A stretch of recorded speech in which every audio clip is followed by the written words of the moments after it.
എന്നത്തെയും പോലെ ഞാനും നൂനും കൂടി ഇങ്ങനെ ഊട്ടിക്ക് ഇറങ്ങിയതാണ്. അവള് എന്തായാലും അവിടെ വരെ വരും, പിന്നെ പോകാൻ പറഞ്ഞാലും കാര്യമൊന്നുമില്ല.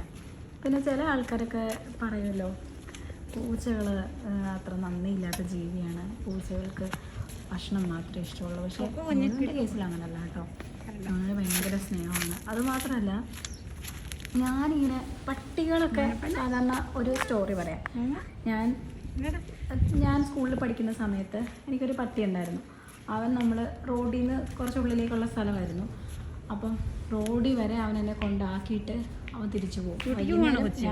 കറക്റ്റ് ഞാൻ വരുന്ന സമയമാകുമ്പോൾ അവൻ എന്നെ വിളിക്കാൻ വേണ്ടി വന്നിരിക്കുന്നുണ്ടായിരുന്നു, പേരൻസ് ഒക്കെ വന്നിരിക്കുന്നത്. അങ്ങനെ ഒരു പട്ടി എനിക്കുണ്ടായിരുന്നു ഞാൻ 6ാം ക്ലാസ്സിൽ 7ാം ക്ലാസ്സിലൊക്കെ പഠിക്കുന്ന സമയത്ത്. അവൻ മരിച്ചുപോയി. അവനെ ശരിക്കും എനിക്ക് മിസ് ചെയ്യുന്നത് ഈ ഒരു ടൈമിലാണ്, നൂനുവിനെ കാണുമ്പോൾ. നൂനു എന്നെ കറക്റ്റ് എന്നെ ഡ്യൂട്ടിക്ക് കൊണ്ടുവരും. വൈകുന്നേരം നൂന് കറക്റ്റ് ഡ്യൂട്ടി കഴിയുന്ന ആ ഒരു സമയത്ത് നൂനു ആ പരിസരത്ത് എവിടെയെങ്കിലും കാണും. ഹോസ്പിറ്റലിൽ അവിടെ കാണത്തില്ല, പക്ഷെ ഞാൻ ആ വരുന്നതിൻ്റെ അവിടെ, വരുന്ന വഴിയുടെ അവിടെ എവിടെയെങ്കിലും ഇങ്ങനെ കാത്തു നിൽക്കുന്നുണ്ടായിരുന്നു. അങ്ങനെ റൂമിൻ്റെ അവിടെ വരെ നൂന് വന്ന് കൊണ്ടുവിടും. പിന്നെ നൂന് കളിക്കാൻ പോകും. അതാണ് നൂൻ്റെ സ്ഥിരം. ഇതാ വന്നേ. പിന്നെ ഇപ്പം ഹോസ്പിറ്റലിൻ്റെ അവിടെ വരണോ വേണ്ട, ആൾക്കാരെയൊക്കെ കാണുമ്പോൾ അവൾക്കൊരു പേടിയുണ്ട്, വരണോ വേണ്ടയോ അങ്ങനൊരു പേടിയുണ്ട്. എന്നാലും അവൾ വരും, അവിടെ വരെ വരും. സാധാരണ ഞാൻ പട്ടികളെയാണ് ഇങ്ങനെ കണ്ടിട്ടുള്ളൂ, പക്ഷെ നൂനും ഒരു സ്പെഷ്യൽ പൂച്ചയാണ് കേട്ടോ. സാധാരണ പൂച്ചകളൊക്കെ ഇങ്ങനെ ഫുഡ് കഴിച്ചിട്ട് അങ്ങനെ വയറിന് അമ്മ കഴിയുമ്പോൾ പോകുന്ന പൂച്ചകളാണ്. പക്ഷേ ഇവൾക്ക് നല്ല സ്നേഹം കേട്ടോ. അവൾ വരും കുറേ നേരം.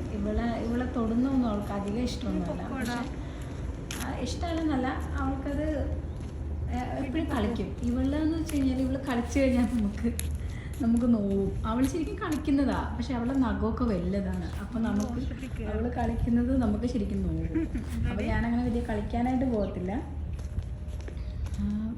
ഇനിയിപ്പം റോഡൊക്കെ ക്രോസ് ചെയ്യുവാണേ, എത്ര ക്ലിയർ ആയിട്ടാന്ന് നോക്ക്.